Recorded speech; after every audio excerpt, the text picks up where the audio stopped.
Questions for Coach? Chris, those first two SEC games, late in the games, maybe you had some stretches where you didn't take particularly good shots. Games got away from you. Today was kind of the opposite of that. It looked like you had really good possessions, got points, pulled away. A little bit better for sure. With Oklahoma, one possession game with 2 4-minute games left.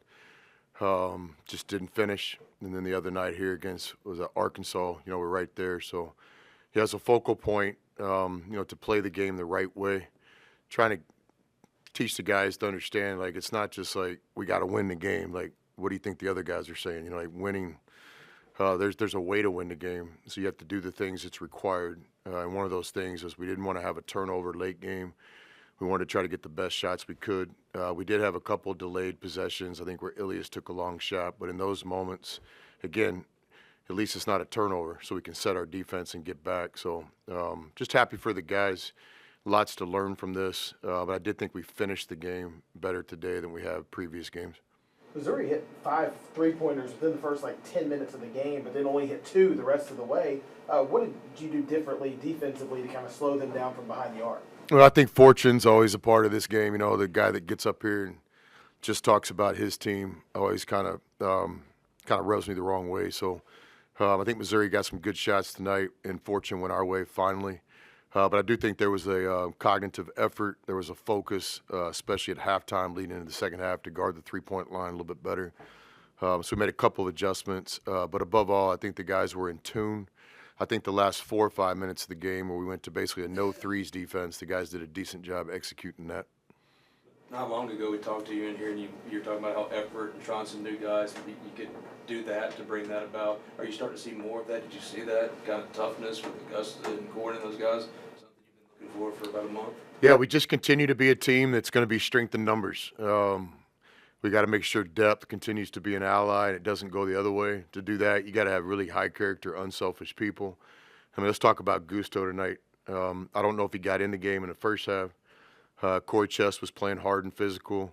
Corey fouls out of the game. And then Gusto, you ready? Yes, sir. There's no sulk or victim mode here. He just goes in the game. He played really well. Thought the biggest play of the game was the pick and roll, I think, between Ilias and Gusto late in the second half. So it's next man up mentality. It's not an ideal situation from a coaching standpoint, and I'm sure it's a playing standpoint either. But we're just telling the guys the truth every day, making sure that practice performance is rewarded. Latest example, Klafke getting some opportunities here because he's been practicing really well. But I was really proud of Gusto today. And then again, Corn Johnson, I thought played a good floor game. Speaking of Klafke, any injury update on him? No, I get all that stuff after the game. I know he was able to go back in the game, so I'm assuming that's a good sign. They did tell me he could go back in the game after he took that fall. I know you challenge Malik a lot, especially about rebounding. He kind of gave you that tonight. Is that what you're looking for? Yes. No fancy answer. Like when you play 30 minutes in an SEC game and you're 6'8", 6'9", 235, go rebound the ball. And I thought tonight he did. I thought he was focused on the right things at the right times. He gets to 3 offensive rebounds a night, which is a given. Good offensive rebounders average 1 per 8 minutes. I'm not a big analytical guy. You guys know that, but I also understand how to win. He gets to the 3 offensive rebounds tonight that we have to have. And I thought from a defensive standpoint, but we all see the ones that he could have had too. And the great thing about Malik, among many other things, is he wants to be coached. He won't act any different tomorrow or Monday morning in the film room after a 6-rebound game than he does tonight after a double-double. He really does care about his craft. He works. That's why I'll always, have his back. I'll never give up on Malik Dia because he cares too much about his own craft. You just mentioned that, this was quite literally as simple as 2 all-SEC caliber players playing all-league caliber basketball. Is that kind of what it's supposed to look like, what you've been trying to kind of pull out of them consistently all year? Yeah, that's the deal. Nobody likes the coach that sits up here and says it's the players, but, it is the players. And then the coach's job is to put them in good positions. So tonight we had 2 all-SEC conference players out there playing, and we had some other guys that played really good games. It's not always about the points, So, yeah, as the season continues, we'll have a lot of other good times in this room if we have 2 or 3 guys to play their A game, and then you can't have anybody hurt the team.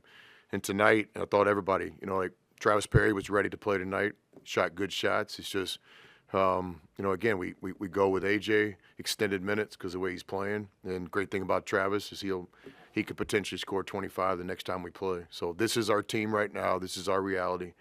And we got to continue to use this depth, which I think we have. Obviously today the outcome's different. So, it'd be free salsa with the breakfast burrito tomorrow. The last two games, they're charging you 60 cents. But the reality of it is we played some good basketball at times in Norman, Oklahoma. Oklahoma's a good team. I thought we gave Arkansas, top 10 team in the country, all they could handle the other day. Today we played a little bit better, so we were able to get a win. But I've been really proud of our guys for the most part. After Christmas, we're playing better basketball, so hope that continues. Chris, at about the 12-minute mark in the first half, your team had taken a double-digit, was down double digits, but Travis Perry kind of catalyzed the run, and AJ picked up from there. From your vantage point, what was the difference? What was the turning point right there? I thought we had great poise. We kept talking about it's a long game. Missouri is really talented. They play in spurts, like all great teams do. And so we just kept trying to encourage the guys. Don't even look at the scoreboard. Let's just think about each possession. Let's get a good shot. Let's try to get a stop. Let's get another good shot. Let's try to get a stop. So I thought we had really good poise tonight. As you can imagine, you get down in the first half at home, things can flip on you pretty quick. But I did think the guys were poised tonight more than anything. All right, thanks everyone. Thank you.